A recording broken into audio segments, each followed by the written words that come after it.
الحمد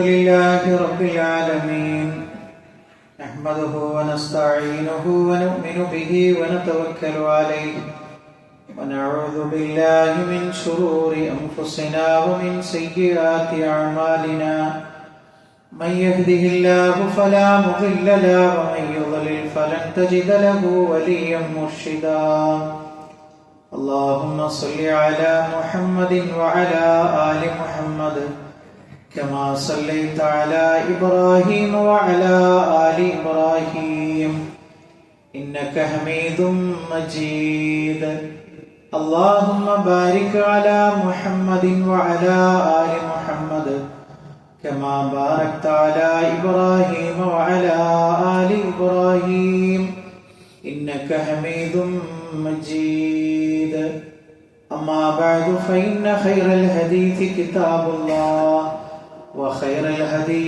هدي محمد صلى الله عليه وسلم وشر الأمور محدثاتها وكل محدثة بدعة وكل بدعة ضلالة وكل ضلالة في النار يا أيها الذين آمنوا اتقوا الله حق تقاته ولا تموتن إلا وأنتم مسلمون.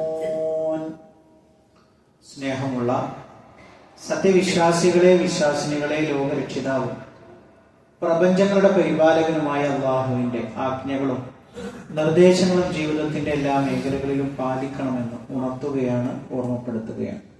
റഹ്മാനായ റബ്ബ് നമ്മുടെ കൂടി ചേരൻ ഉഖറവിയായ ലോകത്തേറെ നന്മകൾ ലഭിക്കുന്ന അമലുകളിൽ ഉൾപ്പെടുത്തി അനുഗ്രഹിക്കുമാറാകട്ടെ.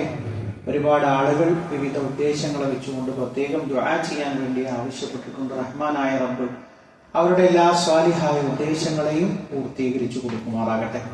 പ്രിയപ്പെട്ടവരെ, നമ്മുടെ ജീവിതത്തിൽ വളരെ ലളിതമായി നമുക്ക് നടപ്പിലാക്കാൻ പറ്റുന്നതും അള്ളാഹുവിന്റെ അടുക്കൽ ഏറ്റവും വലിയ വമ്പിച്ച പുണ്യം കരസ്ഥമാക്കി തരുന്ന ഒരു സൽക്കർമ്മത്തെ കുറിച്ചാണ് പരിചയപ്പെടുത്തുന്നത്.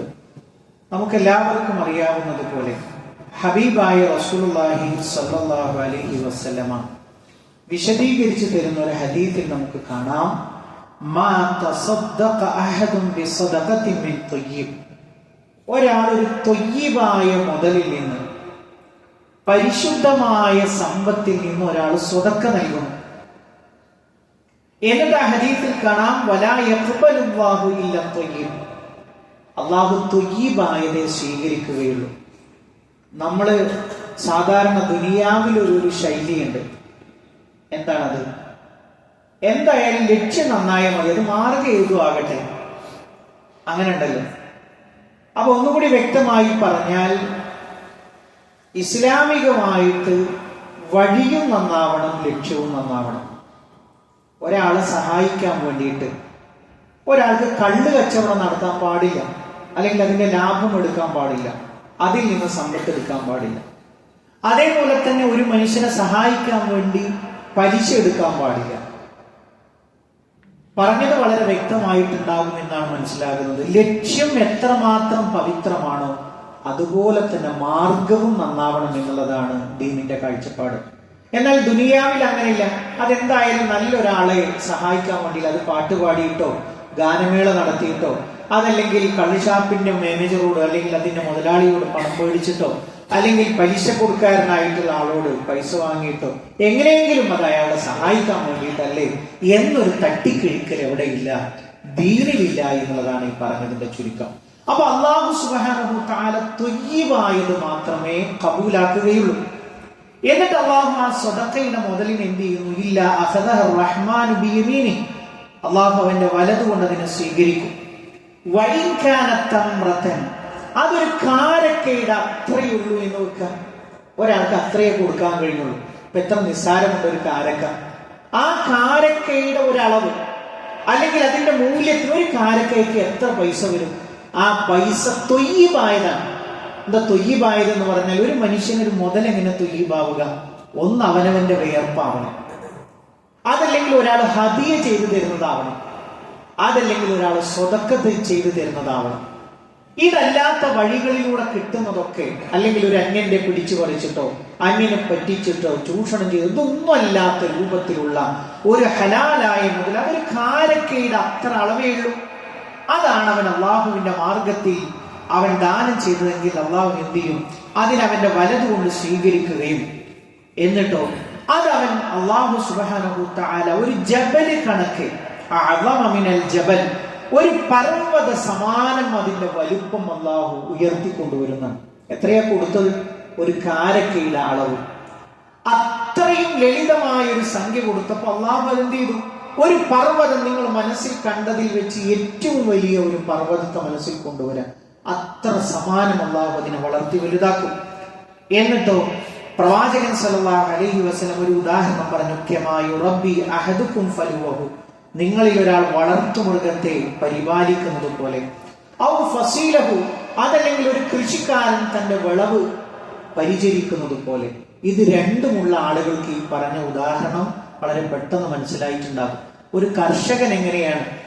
അയാൾ എല്ലാ ദിവസവും ചെല്ലും, അതിന് എന്തെങ്കിലും രോഗാണുക്കൾ ബാധിച്ചിട്ടുണ്ടോ, വെള്ളമുണ്ടോ, വെളിച്ചമുണ്ടോ, ഇതൊക്കെ അയാളുടെ ചിന്ത മുഴുവൻ അതുമായി ബന്ധപ്പെട്ടായി.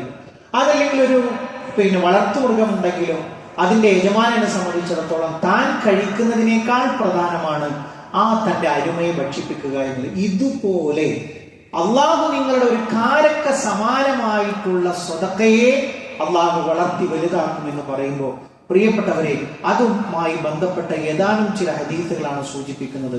നമുക്ക് എല്ലാവർക്കും എളുപ്പത്തിൽ ചെയ്യാൻ പറ്റുന്ന ഒരു നന്മയാണ്. ഒരാൾക്ക് സ്വതക്ക കൊടുക്കുക. ഒരാൾ പട്ടിണി കിടക്കാന്ന് വെച്ചോ, അയാൾക്ക് ഒരു നേരത്തെ ഭക്ഷണം കിട്ടി, ആ ഭക്ഷണത്തിൽ പോലും അയാൾക്ക് സ്വതക്ക ചെയ്യാൻ കഴിയും. താൻ കഴിക്കുന്നതിന്റെ ഒരു ഉരുള അത് മറ്റൊരാൾക്ക് കൊടുത്താൽ അതൊരു സ്വതക്കയായിട്ട് മാറുന്നു.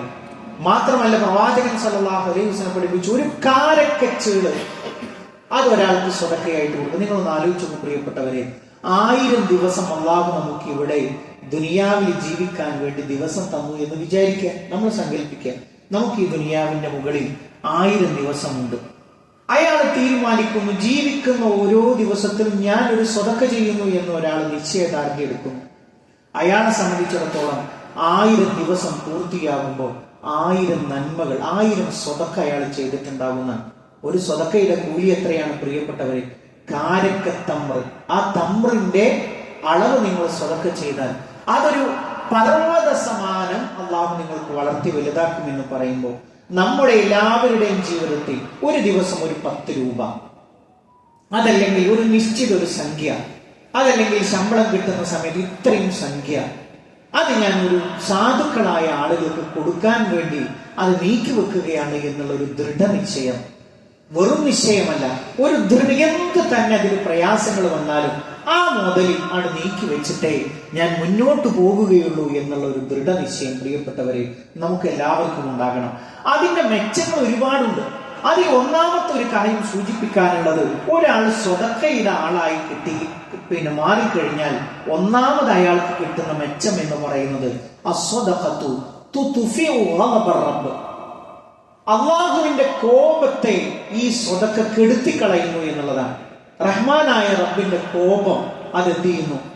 നമ്മൾ ചെയ്യുന്ന സ്വതക്ക വഴി അള്ളാഹു നമ്മുടെ ജീവിതത്തിലേക്ക്, നമ്മൾ മനുഷ്യരായി പറഞ്ഞവരാണല്ലോ, ജീവിതത്തിൽ ഏത് നിമിഷവും നമുക്ക് അബദ്ധങ്ങളും തെറ്റുകളും ഹറാമുകളും സംഭവിക്കാം.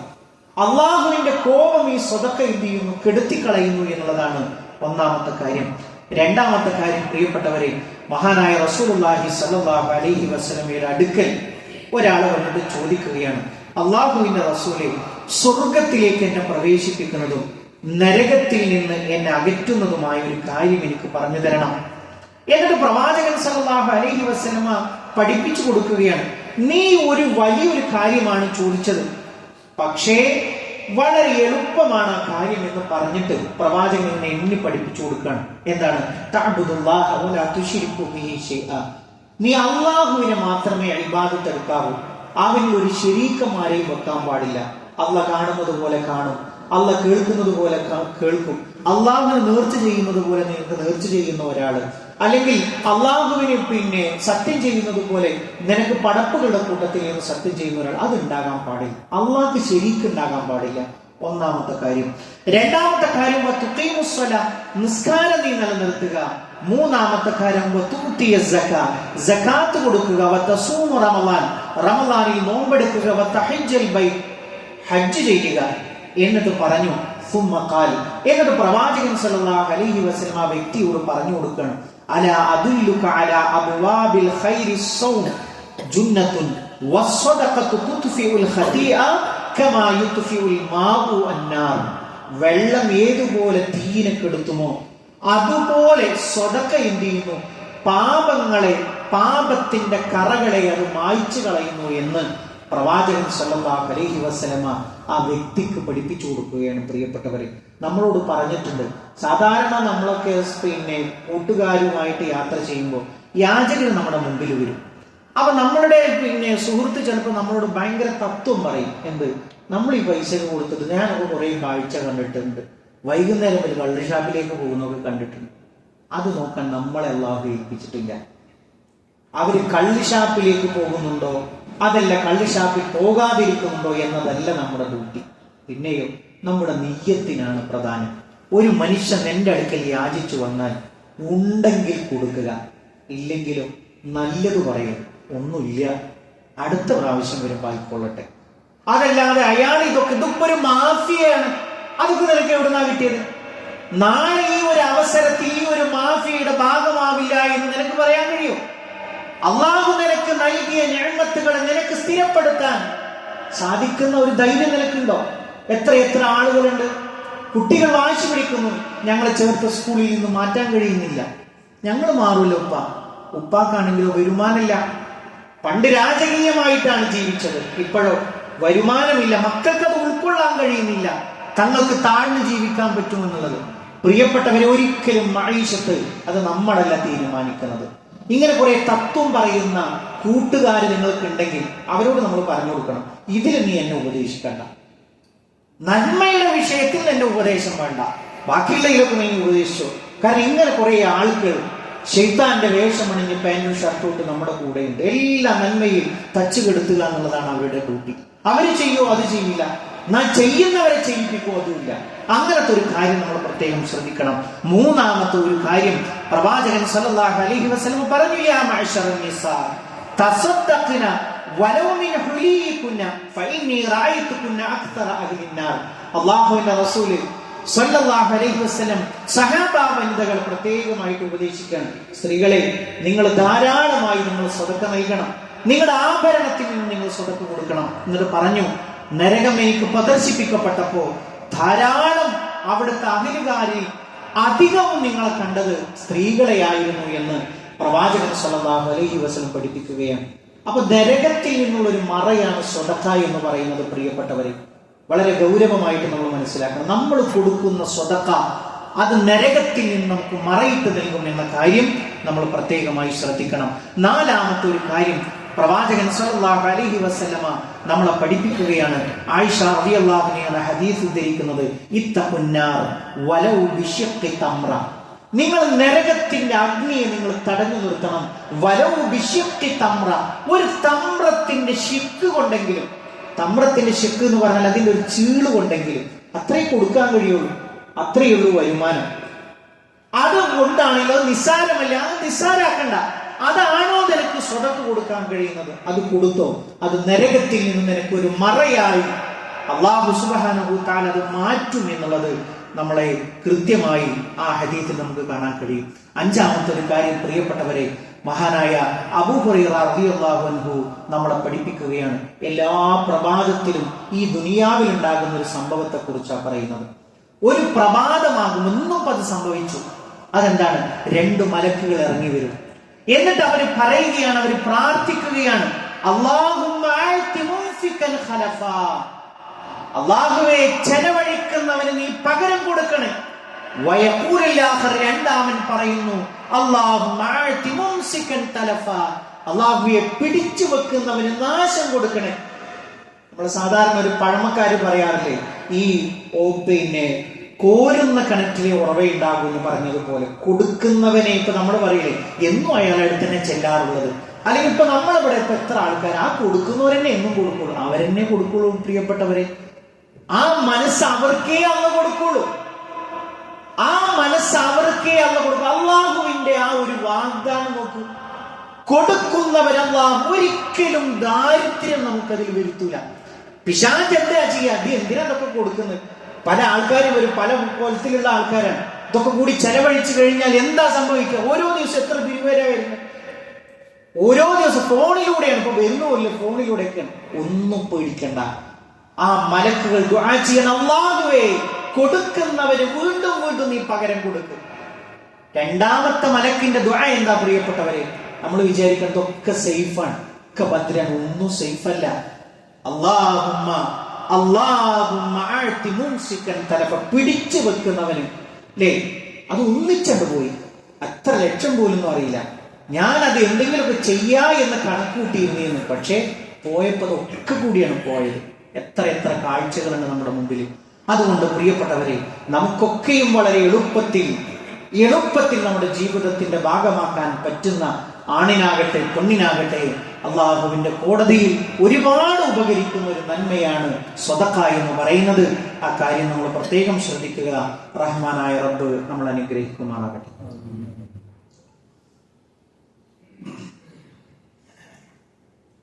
അൽഹംദുലില്ലാഹി റബ്ബിൽ ആലമീൻ വസ്സലാത്തു വസ്സലാമു അലാ റസൂലിഹിൽ അമീൻ വഅലാ ആലിഹി വസഹ്ബിഹി അജ്മഈൻ അമ്മാ ബഅദ്. പ്രിയപ്പെട്ട സത്യവിശ്വാസികളെ, വിശ്വാസിനികളെ, ഒരിക്കൽ കൂടി അള്ളാഹുവിന്റെ ആജ്ഞാ നിർദ്ദേശങ്ങൾ ജീവിതത്തിന്റെ എല്ലാ മേഖലകളിലും പാലിക്കണമെന്ന് ഉണർത്തുകയാണ്, ഓർമ്മപ്പെടുത്തുകയാണ്. പ്രിയപ്പെട്ടവരെ, സ്വതക്കയുമായി ബന്ധപ്പെട്ടാണ് നമ്മൾ പറഞ്ഞത്. മറ്റുള്ളവർ എങ്ങനെ എന്നെ നോക്കുന്നു എന്നുള്ളതല്ല, എന്നെ എൻ്റെ റബ്ബ് എങ്ങനെ നോക്കിക്കാണണം എന്ന് ആഗ്രഹിക്കുന്നവർക്കൊക്കെ ഉപകരിക്കുന്ന ഒരു മേഖലയാണ് സ്വതക്ക എന്ന് പറയുന്നത്. നമുക്കൊക്കെ അറിയാം, പ്രവാചകൻ സല്ലല്ലാഹു അലൈഹി വസല്ലം ദാനം സ്വീകരിക്കുന്ന സമയത്ത് പറയാറുണ്ട്, 1,00,000 ദീനാറിന് 1 ദീനാർ ഓവർടേക്ക് ചെയ്ത കഥ. അതെന്താ സംഭവം എന്ന് ചോദിച്ചാൽ, 1,00,000 കൊടുക്കാനൊന്നും അയാളെ സംബന്ധിച്ചിടത്തോളം ഒരു പ്രശ്നവുമില്ല. പക്ഷെ 1 ദീനാർ എന്ന് പറയുന്നത്, അയാൾക്ക് ആകെ വരുമാനമുള്ളത് 2 ദീനാറാണ്. 1 ദീനാർ കുടുംബത്തിന് വെച്ച് 1 ദീനാർ അള്ളാഹുവിന്റെ മാർഗത്തിലേക്ക് ചെലവഴിച്ചപ്പോൾ അത് 1,00,000 ഓവർടേക്ക് ചെയ്യുന്ന മികവ്, ഇഖ്ലാസ് അതിൽ വന്നു എന്നുള്ളതാണ് അതിന്റെ നിദാനം. പ്രിയപ്പെട്ടവരെ, നമ്മുടെ രഹസ്യ ജീവിതത്തിൽ അല്ലെ 7 വിഭാഗം ആളുകളെ അള്ളാഹു, ഓരോ മനുഷ്യനും അവരവരുടെ പാപങ്ങൾക്ക് അനുസൃതമായി വിയർപ്പിൽ മുങ്ങിക്കുളിച്ചു നിൽക്കുമ്പോൾ ആകാശ വലുപ്പമുള്ള അള്ളാഹുവിന്റെ അർശിന്റെ തണലിലേക്ക് 7 വിഭാഗം ആളുകളെ അള്ളാഹു ചേർത്ത് പിടിക്കുന്നുണ്ട്. എന്നിട്ട് ആ 7 വിഭാഗം ആളുകളും ആരൊക്കെയാണെന്നുള്ളത് എണ്ണിപ്പിടിച്ചു. അതിൽ ഒരാളുടെ സ്വഭാവം എന്താണെന്നറിയും? അയാൾ വലതുകൊണ്ട് ചെലവഴിക്കും, പക്ഷെ ഇടതറിയില്ല. എന്തൊരു പ്രയോഗമാണ് അത് പ്രിയപ്പെട്ടവരെ! ഒരു ശരീരത്തിലെ 2 കൈകളാണുള്ളത്. ഈ കൈ ചെലവഴിച്ചത് ഇത് അറിഞ്ഞില്ല എന്ന് പറയുമ്പോൾ, സെൽഫിയുടെയും വാർത്തകളുടെയും ഒക്കെ ഒരു കാലഘട്ടത്തിൽ ഇത് എനിക്ക് ഖബറിലേക്കുള്ളതാണ് എന്നുള്ള അടിയുറച്ചൊരു യക്കീനുണ്ടല്ലോ. ആരാണിത് തന്നത് എന്നത് പോലും അറിയാതെ ഒരു മനുഷ്യന്റെ പട്ടിണി മാറ്റം, ഒരു മനുഷ്യന്റെ രോഗത്തിന്റെ ബില്ലടക്കുക, ഒരു മനുഷ്യന് വീട് വെച്ചു കൊടുക്കുക, ഒരു യതീമിന് ഭക്ഷണം കൂട്ടുക, ഒരു പാവപ്പെട്ടവന് വസ്ത്രം വാങ്ങിച്ചു കൊടുക്കുക. എത്ര വലിയ മേഖലകളുണ്ട് പ്രിയപ്പെട്ടവരെ! അതൊക്കെ ഒരു പൈസക്കാരന് സാധിക്കുന്നതല്ല. ഞാൻ അതിനാണ് പറഞ്ഞത് 1,00,000 ദീനാറിന് 1 ദീനാർ ഓവർടേക്ക് ചെയ്ത കഥ എന്ന് പറഞ്ഞത്. നമ്മളെ സംബന്ധിച്ചിടത്തോളം ഇതെന്റെ ഖബറിലേക്ക് കൊണ്ടുപോകാനുള്ളതാണ് എന്ന അടിയുറച്ച, അതെന്താന്ന് വെച്ചാൽ ഒരുപാട് അതുമായി ബന്ധപ്പെട്ട് നമ്മുടെ കറകളെ മാറ്റിക്കളയും. എന്നെപ്പോലെ എൻ്റെ ഒരു സഹോദരനെയും ഞാൻ സഹായിക്കാം. അപ്പൊ എന്ത് ചെയ്യും? കുറെ കിബറും കുറെ ദുഷിച്ച ചിന്തകളും അവനവന്റെ വേർപ്പാണല്ലോ കൊടുക്കുന്നത്. അത് മുഖാന്തരം അള്ളാഹു കഴുകിക്കളയും. ഒരു വൃത്തിയുള്ള ഒരു മനസ്സ് അള്ളാഹു നമുക്ക് നൽകും.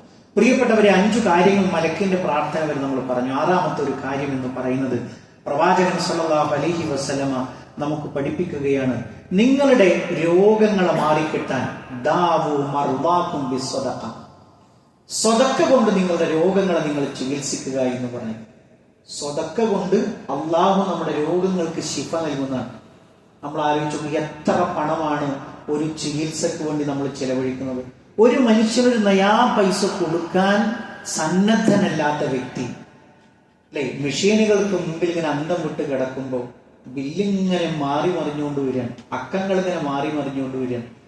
ഒരു പ്രശ്നമല്ല കൊടുക്കാൻ. കാര്യം എന്താണ്? ജീവൻ എങ്ങനെയെങ്കിലും കിട്ടിയാൽ മതി. ആ ജീവൻ നമ്മളാണോ നിയന്ത്രിക്കുന്നത്? അല്ലല്ലോ. ഒരു ശ്വാസത്തിന്റെ ഒരു ഉടമസ്ഥത പോലും നമുക്ക് തന്നില്ല. എന്നാ ഇതിന് നമ്മളോട് എന്തിനും ബില്ലടക്കുന്നുണ്ടോ? അതൊരു ബില്ലടക്കേണ്ടി വരുന്നതിന്റെ ഗൗരവം എപ്പോഴാണ് മനസ്സിലാകുക? നമ്മുടെ വീട്ടിലൊരു പ്രായമായ ഒരു ഉപ്പയുണ്ട്, ഉമ്മയുണ്ട്. ഒരു സിലിണ്ടർ കൊണ്ടുവന്ന് വെച്ചിട്ട് ഡോക്ടർ പറയണം ഇതിന്റെ വേരിയേഷൻ ശ്രദ്ധിക്കണം. ഉറങ്ങാതെ ഉപ്പയുടെ ജീവൻ നിലനിർത്താൻ വേണ്ടി കണ്ണുമിഴിച്ചിരിക്കുമ്പോൾ അള്ള തന്ന ഈ ഒരു അനുഗ്രഹത്തിന്റെ പ്രത്യേകത നമുക്ക് അങ്ങനെ ബോധ്യപ്പെടും. ഇപ്പൊ നമുക്കത് ബോധ്യപ്പെടില്ല. നമ്മൾ ചില കാര്യങ്ങൾ നമ്മുടെ ജീവിതത്തിൽ ബോധ്യപ്പെടുന്നത് എപ്പോഴാണ്? ആ ഒരു സന്ദർഭങ്ങളിലൂടെ കടന്നു പോകുമ്പോഴാണ്, അല്ലേ? ഇപ്പൊ നമുക്ക് നമ്മുടെ വൃക്കകളുടെ ഒരു പ്രശ്നം നമുക്കറിയും, അതവിടെ അങ്ങനെ അതിന്റെ പണി എടുത്തുകൊണ്ടിരിക്കുന്നു. പക്ഷെ ഒരു ഡയാലിസിസിന്റെ മെഷീനിൽ നിശ്ചലമായിട്ട് ഇനി അങ്ങോട്ടാണോ ജീവിതത്തിലേക്കാണോ അതല്ല മരണത്തിലേക്കാണോ എന്ന് അന്താളിപ്പോടുകൂടി നിൽക്കുന്ന മെഷീനിൽ കിടക്കുന്ന രോഗിയെ കാണുമ്പോൾ അപ്പൊ നമുക്കറിയാം, പടച്ചോനെ എന്തൊരു വലിയൊരു സംവിധാനമാണ് എൻ്റെ ശരീരത്തിനുള്ളിൽ നീ ഒരുക്കിയത്, സുബ്ഹാനല്ലാഹ് എന്ന് പറയാൻ അപ്പോഴേ നമ്മുടെ കാഴ്ച കണ്ണു തുറക്കും. അപ്പൊ അല്ലാഹു സുബ്ഹാനഹു വ തആലയുടെ പ്രവാചകൻ, നിങ്ങൾ സ്വതക്ക കൊടുത്തോളൂ, അള്ളാഹു നിങ്ങളുടെ രോഗങ്ങളെ അള്ളാഹു നിങ്ങൾക്ക് ശിഫയാക്കി തരും എന്നാണ് പ്രവാചകൻ സല്ലല്ലാഹു അലൈഹി വസല്ലം പഠിപ്പിക്കുന്നത്. ഒറ്റ കാര്യം കൂടി പറഞ്ഞുകൊണ്ട് അവസാനിപ്പിക്കുകയാണ്. ഓരോ മനുഷ്യനും നാളെ ഖിയാമത്ത് നാളിൽ ജനങ്ങൾക്കിടയിൽ അവനിങ്ങനെ വിചാരണയ്ക്ക് വേണ്ടി ഹാജരാകുന്നത് അള്ളാഹു ഈ സ്വതക്ക ചെയ്ത ആളുകൾക്ക് തണലിട്ട് കൊടുക്കുന്നതാണ്. അവന്റെ സ്വതക്കയെ അവൻ എന്ത് ചെയ്യും? ആ തണലിലാണ് ആ മനുഷ്യൻ കടന്നു വരിക. അപ്പൊ നമ്മൾ ആലോചിച്ചു നോക്കും, എത്ര വലിയൊരു ആദരവാണ് അള്ളാഹു നൽകുന്നു എന്ന് ആലോചിച്ചു നോക്കൂ. അതുകൊണ്ട് പ്രിയപ്പെട്ടവരെ, അള്ളാഹു നമുക്ക് എന്തൊന്ന് നൽകിയോ അതൊന്നും നമ്മൾ കൊണ്ടുവന്നതല്ല. നമ്മൾ വന്നത് എങ്ങനെയാണ്? ശൂന്യമായ കൈകളുമായിട്ടാണ്. എങ്ങനെയാ പ്രിയപ്പെട്ടവരെ തിരിച്ചു പോവുക? മറ്റാരോ കുടുംബത്തിൽ ഒരാൾ മരിച്ചപ്പോ കഫൻ തുണി വാങ്ങിയോ? ഇല്ല, അത് മൂത്താപ്പ കൊണ്ടുവരാന്ന് പറഞ്ഞിട്ടുണ്ട്. വേറൊരാൾ വാങ്ങി തന്ന കഫൻ പുടവയിലാണ് പോകുന്നത്. ഇവിടെ വാഹനമുണ്ട്, ലക്ഷങ്ങൾ വിലമതിക്കുന്ന വീടുണ്ട്, കച്ചവടമുണ്ട്, വരുമാനമുണ്ട്. അതൊക്കെ ഇനി ആരാ എടുക്കാനുള്ളത്? നമുക്ക് പോലും അറിയില്ല. നമ്മുടെ കുട്ടികൾക്കാണോ അതല്ല വേറെ ആർക്കെങ്കിലും ആണോ വീതം വെച്ച് ഒന്നും അറിയില്ല. നമ്മൾ പോവാൻ പ്രിയപ്പെട്ടവരെ, ഇവിടെ നിന്ന് നമ്മൾ കൊണ്ടുപോകുന്നത് ആയുസ്സുള്ള കാലത്ത് ബോധത്തോടു കൂടി അള്ളാഹിന്റെ വജൂഹ് ഉദ്ദേശിച്ചുകൊണ്ട് ആത്മാർത്ഥമായ ഒരു മനുഷ്യനും ചെയ്യുന്ന നന്മയാണ് നമ്മൾ കൂടെ കൊണ്ടുപോവുക. ബാക്കിയെല്ലാം ഖബറിലാക്കി തിരിച്ചു പോരും. അതുകൊണ്ട് പ്രിയപ്പെട്ടവരെ, കുറഞ്ഞ ഒരു ആയുസ്സിനിടക്ക് ചെയ്യാവുന്ന ഒട്ടനവധി നന്മകളുണ്ട്. ആ നന്മകളെ ജീവിതത്തിലേക്ക് കൊണ്ടുവരാൻ നമ്മൾ ശ്രദ്ധിക്കുക. സർവോപരി ഈമാനോടുകൂടി മുസ്ലിമായി ജീവിക്കാൻ നമ്മൾ ഓരോരുത്തരും ശ്രദ്ധിക്കുക. റഹ്മാനായ റബ്ബ് ഇരു ലോകത്തും വിജയമരിക്കുന്ന മുഅ്മിനീങ്ങളിൽ മുത്തഖീങ്ങളിൽ നമ്മളെ എല്ലാവരെയും ഉൾപ്പെടുത്തി അനുഗ്രഹിക്കുമാറാകട്ടെ. ഇതേപോലെ അവന്റെ ജന്നാത്തുൽ ഫിർദൗസിൽ ഒരുമിച്ചിരിക്കാനുള്ള ഭാഗ്യം നൽകിയ അല്ലാഹുവേ, ഞങ്ങൾ ഓരോരുത്തരെയും നീ അനുഗ്രഹിക്കണമേ റഹ്മാനെ. അല്ലാഹുവേ, ദുആ കൊണ്ട് വസിയത്ത് ചെയ്ത രോഗങ്ങളെ കൊണ്ട് കഷ്ടപ്പെടുന്ന ഒട്ടനവധി ആളുകളുണ്ട് ഞങ്ങൾക്കിടയിൽ. അല്ലാഹുവേ, എല്ലാവർക്കും മാനസികവും ശാരീരികവുമായ ശിഫ നീ പ്രദാനം ചെയ്യണമേ റഹ്മാനെ. അല്ലാഹുവേ, കുടുംബജീവിതത്തിൽ സന്തോഷത്തെ നീ പ്രദാനം ചെയ്യണമേ റഹ്മാനെ. അല്ലാഹുവേ, സ്വാലിഹായ മക്കളെ ഞങ്ങൾക്ക് നീ പ്രദാനം ചെയ്യണമേ റഹ്മാനെ. അല്ലാഹുവേ, ഞങ്ങളുടെ മാതാപിതാക്കൾക്ക് നീ പുറത്തു കൊടുക്കണമേ റഹ്മാനെ. അല്ലാഹുമ്മ ഗ്ഫിർ ലിൽ മുഅ്മിനീന വൽ മുഅ്മിനാത്ത് വൽ മുസ്ലിമീന വൽ മുസ്ലിമാത്ത് അൽ അഹ്യാഇ മിൻഹും വൽ അംവാത്ത് ഇന്നക മുജീബുദ് ദഅവാതി യാ ഖാദിയൽ ഹജാബ്. അല്ലാഹുമ്മ അജിർനാ മിനൻ നാർ, അല്ലാഹുമ്മ അജിർനാ മിനൻ നാർ.